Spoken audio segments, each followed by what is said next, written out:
नमस्कार दोस्तों, मेरा नाम है अंकित सगर और आज की इस वीडियो में हम जाने कक्षा 10th की विज्ञान का जो फर्स्ट चैप्टर है उस रासायनिक अभिक्रिया उसके में कुछ मोस्ट इम्पोर्टेंट क्वेश्चन है उनको लाया हूँ आज की इस वीडियो में।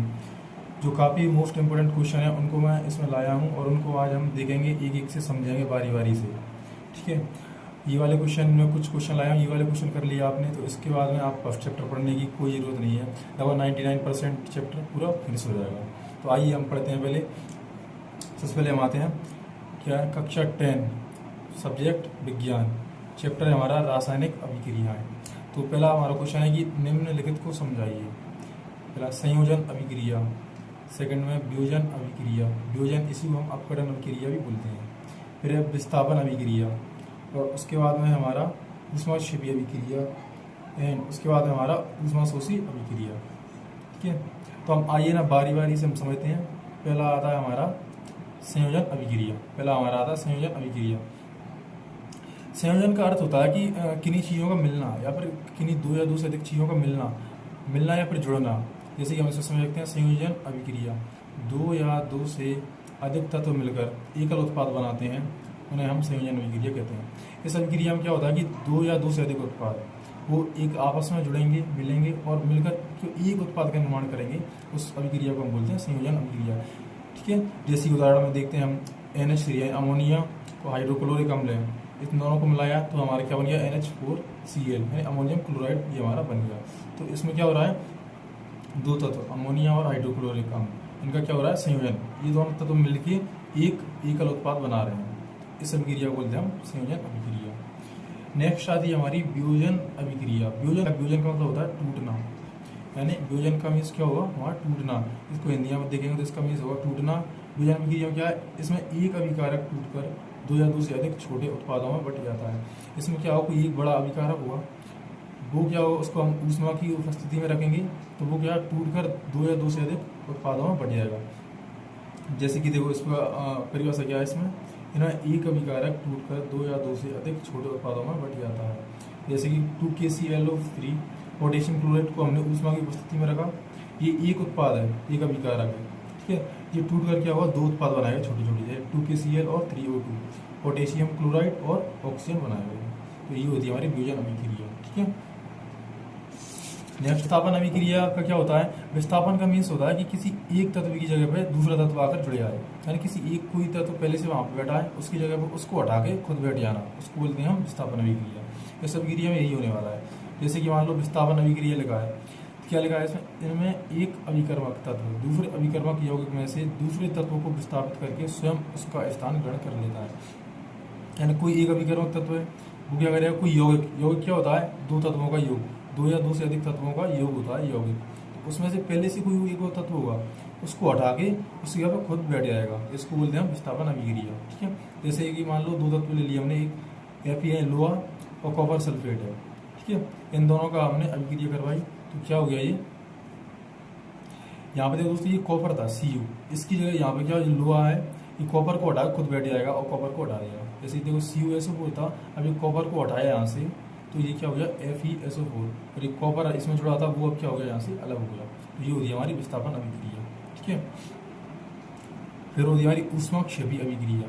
ऊष्माक्षेपी अभिक्रिया क्या होती है, जिन अभिक्रियाओं में ऊष्मा उत्सर्जित होती है यानी ऊष्मा निकलती है, उन अभिक्रिया को बोलते हैं हम ऊष्माक्षेपी अभिक्रिया। आइए हम इससे डेफिनेशन पढ़ते हैं। जिस रासायनिक अभिक्रिया में उत्पादों के साथ ऊष्मा निकलती है वे ऊष्माक्षेपी अभिक्रिया कहलाती हैं। ठीक है, जैसे यहाँ पे CH4 मीथेन को ऑक्सीजन के साथ अभिक्रिया करवाएंगे, मीथेन और ऑक्सीजन की अभिक्रिया करवाएंगे, यहाँ पे क्या बन जाएगा, कार्बन डाइऑक्साइड CO2, जल यानी पानी और ऊर्जा को हम ऊष्मा भी बोलते हैं। ऊष्मा का मीन्स होता है हीट यानी गर्माहट, उसी को हम ऊर्जा बोलते हैं, उसी को ऊष्मा बोलते हैं। ठीक है, फिर आती है हमारी ऊष्माशोषी अभिक्रिया। इसमें देखने से लग रहा है ऊष्माशोषी यानी अवशोषण करना, किसी चीज को अवशोषण का मीन्स होता है खींचना, सोख लेना। तो ये क्या है ऊष्माशोषी, यानी इसमें क्या होगा, ऊष्मा है उसका अवशोषण होगा, ऊष्मा क्या होगा अवशोषण। जिस रासायनिक अभिक्रिया में ऊष्मा का अवशोषण होता है ऊष्माशोषी अभिक्रिया कहलाती है। ठीक है, ऊष्माशोषी अभिक्रिया में क्या होगा, ऊष्मा का अवशोषण। जैसे 2PbNO3, ये हमारा क्या एक उत्पाद है, इसको हमने गर्म किया तो क्या हो गया 2PbO 4NO2 और ऑक्सीजन। इसमें क्या हो गया, जो ऊष्मा थी हमारी वो क्या हुई, खिंच गई, यानी सूख गई पूरी, सूख लिया उसको, उसमें होता है क्या, ऊष्मशोषी अभिक्रिया में होता है। नेक्स्ट क्वेश्चन आइए हम देखते हैं क्या लिखा है, लोहे की वस्तुओं पर हम पेंट क्यों करते हैं। तो जो लोहे की वस्तुएं होती हैं उनको हम उन पर हम पेंट करते हैं अधिकतर, पेंट यानी कलर से उनको रंग देते हैं। क्यों रंग देते हैं, क्योंकि एक चीज़ होती है जंग, जंग नहीं लगती इससे।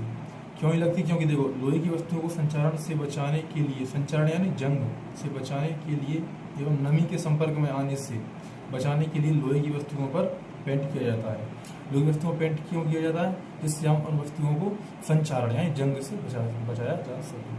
ठीक है, आइए दोस्तों आप यहाँ तक क्लियर होगा। अब चलते हैं नेक्स्ट क्वेश्चन। क्वेश्चन है हमारा, निम्न को समझाइए, यानी किसको, संचारण और विकृत गंधीता, इनको समझाइए, ये क्वेश्चन है हमारा। तो पहला हमारा क्या, संचारण। संचारण मैंने अभी बताया था, संचारण को हम जंग भी बोलते हैं, संचारण को हम जंग भी बोलते हैं। इसका अर्थ होता है जंग लगना। जब लोहे से बनी वस्तुएं अपने आसपास उपस्थित नमी अम्लों के संपर्क में आती हैं तो वो संचारित हो जाती हैं। यानी लोहे की वस्तुएं हैं, उनको अगर आप ऐसे खुला छोड़ दोगे और कुछ टाइम बाद अगर जैसे पानी वगैरह बरस गया तो पानी के या फिर वायु के संपर्क में आएंगे वो, तो उनमें क्या हुआ, जंग लग जाएगी। ठीक है, तो इससे इसी जंग लगने की प्रक्रिया है, इसी को हम बोलते हैं संचारण। उदाहरण के लिए क्या है, लोहे पर भूरे रंग की परत का जमना। तो लोहे पर जंग लगती है तो उसमें क्या होता है, तो भूरे रंग की परत जम जाती है, उसी को हम बोलते हैं संचारण। और इससे क्या होता है, लोहे का सामान होता है धीरे धीरे नष्ट हो जाता है, बहुत कमजोर पड़ जाएगा और बाद में नष्ट हो जाएगा। रात हमारी विकृत गंधीता। विकृत गंधीता क्या होती है, ये तेल युक्त जो पदार्थ होते हैं हमारे, ये चिप्स हो गई है ना, कुरकुरे वगैरह हो गए, उनसे संबंधित होता है। क्या होता है, तेल या वसा युक्त खाद्य पदार्थ उपचयित होकर अपना स्वाद एवं गंध को बदल देते हैं, यह घटना ही विकृत गंधीता कहलाती है। यानी क्या हुआ, तेल युक्त पदार्थ हैं जो, जैसे हमारी पॉप्स हो गए, कुरकुरे हो गए और हमारी चिप्सें हो गई, इस टाइप की जो पदार्थ होते हैं हमारे तेल युक्त, उनको अगर आप कुछ टाइम तक हवा में ऐसे ही खुला छोड़ दोगे, कुछ टाइम तक जैसे हवा में उनको खुला छोड़ेंगे तो हवा में जो कितनी काफ़ी सारी गैसें होती हैं वो आपस में उनसे क्या करेंगी, क्रिया कर लेंगी। क्रिया करेंगी तो क्या होगा, जो पहले वो उनकी गंध थी वो अब क्या हो जाएगा, उस गंध को बदल देंगे और वो चीज़ बेकार हो जाएगी। ठीक है, इसी को बोलते हैं विकृत गंधीता। उदाहरण के लिए नमकीन, चिप्स आदि को खुला रखने पर उनका स्वाद परिवर्तित हो जाता है। अगर आप नमकीन या फिर चिप्स वगैरह है उसको काफ़ी टाइम तक खुला रख दो, उनका कुछ टाइम बाद स्वाद है वो परिवर्तित हो जाएगा और उसमें से बेकार सी स्मेल आने लगेगी। नेक्स्ट क्वेश्चन हमारा, आलू की चिप्स की थैली को नाइट्रोजन गैस से भरते हैं क्यों। जो हमारे आलू का चिप्स होता है उसकी थैली को नाइट्रोजन गैस से भरते हैं। अच्छा देखो, पहले हमने देखा है कि पहले जो थैली होती थी चिप्सों की वो जो गैसों से भरी होती थी, तो हमको ये फील होता था, ऐसा लगता था कि ये इसलिए भरी है ताकि हमें लगे कि ये पूरा इसमें बहुत ज़्यादा वो मटेरियल है वो आया हुआ है, लेकिन नहीं। उसका मुख्य कारण ये है कि उसमें जो गैस होती है वो नाइट्रोजन गैस होती है। वो क्या करती है, उसको बेकार होने से बचाती है। जो उसके अंदर जो तेल युक्त पदार्थ बचा है तो नाइट्रोजन गैस क्या करती है, जो पैकेट के अंदर तेल युक्त पदार्थ है उसको खराब होने से बचाती है। आइए क्या है, आलू के चिप्स तेल में तले होते हैं जो वायु के संपर्क में अधिक समय तक रहने पर अपचयित होकर यानी क्रिया करके अपना स्वाद बदल देते हैं, इसलिए इन्हें नाइट्रोजन गैस, नाइट्रोजन जैसी कम सक्रिय गैस है। नाइट्रोजन कैसी होती है, हमारी कम सक्रिय होती है, ये कम क्रिया करती है। इन्हें नाइट्रोजन जैसे कम सक्रिय गैसों से प्रभावित किया जाता है, इसलिए चिप्स के पैकेटों में नाइट्रोजन गैस भरी जाती है। तो इसलिए वो उसमें रखा हुआ पदार्थ है पैकेट में वो विकृत गंधीता ना हो, यानी विकृत ना हो, ठीक है, इसलिए इसमें क्या होगा, हमारी नाइट्रोजन गैस को भर देते हैं। ठीक है, नेक्स्ट क्वेश्चन चलते हैं। नेक्स्ट क्वेश्चन आता है हमारा, निम्न को समझाइए। निम्न यानी पहले देखो, अपचयन अभिक्रिया और अपकरण अभिक्रिया। उपचयन अभिक्रिया या अपचयन अभिक्रिया। उपचयन अभिक्रिया को ही हम ऑक्सीकरण अभिक्रिया कहते हैं और अपचयन अभिक्रिया को ही हम अपकरण अभिक्रिया कहते हैं। तो पहली कौन सी है, उपचयन ऑक्सीकरण अभिक्रिया, दूसरी है अपचयन अपकरण अभिक्रिया। ठीक है, आइए उपचयन अभिक्रिया या ऑक्सीकरण अभिक्रिया। देखो जैसा कि इसमें लग रहा है ऑक्सीकरण अभिक्रिया, इसमें क्या होता है, ऑक्सीजन के साथ में क्रिया होती है। उपचयन अभिक्रिया क्या होती है, जब किसी पदार्थ से ऑक्सीजन का संयोग होता है, मतलब जिस अभिक्रिया में ऑक्सीजन जुड़ती है, नॉर्मल से शब्दों में क्या बोलेंगे हम कि जिस अभिक्रिया में किसी पदार्थ से ऑक्सीजन जुड़ती है उसको हम अपचयन या ऑक्सीकरण अभिक्रिया कहते हैं। जैसे कि मान लो क्या लगा यहाँ पर 2C यानी कॉपर की अभिक्रिया हम करा रहे हैं किससे, CO2 यानी कार्बन डाइऑक्साइड से। कॉपर की अभिक्रिया हमने कार्बन डाइऑक्साइड से ऊष्मा की उपस्थिति में कराई, तो क्या हो गया, देखो कॉपर से यहाँ पे जो ऑक्सीजन था वो जुड़ गया, 2CO, जो हमारा ऑक्सीजन था ये इसमें था, ये यहाँ से उठ के इसमें जुड़ गया, कार्बन भी जुड़ा है और ऑक्सीजन भी जुड़ा है। तो हमको मेन चीज क्या है हमारी, कि ऑक्सीजन जुड़ रहा है या नहीं जुड़ रहा है। अगर ऑक्सीजन जुड़ रहा है तो वो अभिक्रिया कौन सी कहलाएगी, हमारी ऑक्सीकरण अभिक्रिया। तो इसमें देखो कॉपर से ऑक्सीजन जुड़ रहा है, 2CO बना रहा है, ठीक है। नेक्स्ट आती है हमारी अपचयन अभिक्रिया। अपचयन अभिक्रिया में क्या होगा, ऑक्सीजन हटेगी। ऑक्सीजन अभिक्रिया में ऑक्सीजन जुड़ रही थी, इसमें अपचयन में क्या होगा, ऑक्सीजन हटेगी। मतलब जिस अभिक्रिया में किसी पदार्थ से ऑक्सीजन हट जाती है तो वहाँ पे क्या होता है, अपचयन अभिक्रिया होती है। जब किसी पदार्थ में से ऑक्सीजन हटता है तो वहाँ अपचयन अभिक्रिया होती है। जैसे देखो यहाँ पे क्या है, CO है ना, कॉपर डाइऑक्साइड, इसमें क्या होगा, हाइड्रोजन की उपस्थिति में इन दोनों की अभिक्रिया की जाएगी। मतलब जो CuO की अभिक्रिया हाइड्रोजन के साथ में होगी ऊष्मा की उपस्थिति में, ऊष्मा की उपस्थिति में अभिक्रिया होगी।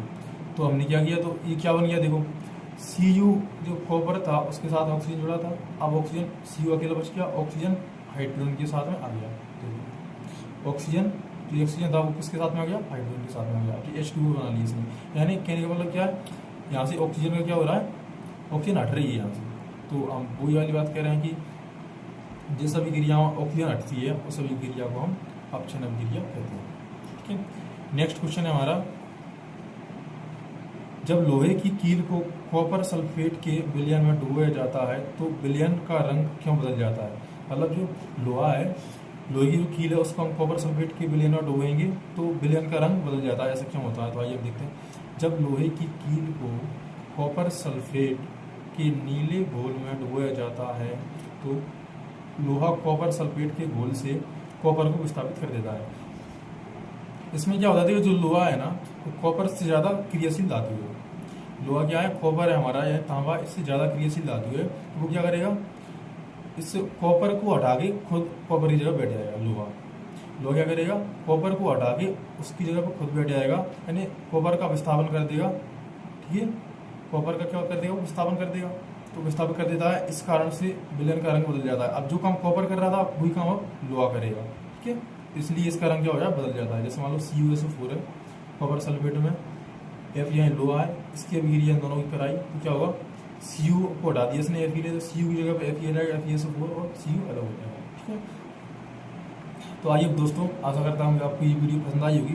ये वीडियो 10th क्लास के बच्चों के लिए इसलिए बनाई है मैंने, ताकि उनको रिवीजन करने की जरूरत ना पड़े। ये रिवीजन के लिए है, ये वाली वीडियो में रिवीजन के लिए बनाई है। और इसको आप एक बार देख लो, एक बार देखने के बाद में फिर आपको ये वाले क्वेश्चन है आसानी से याद हो जाएंगे। और ये जितने क्वेश्चन में करवाए हैं ये काफ़ी मोस्ट इंपॉर्टेंट क्वेश्चन है।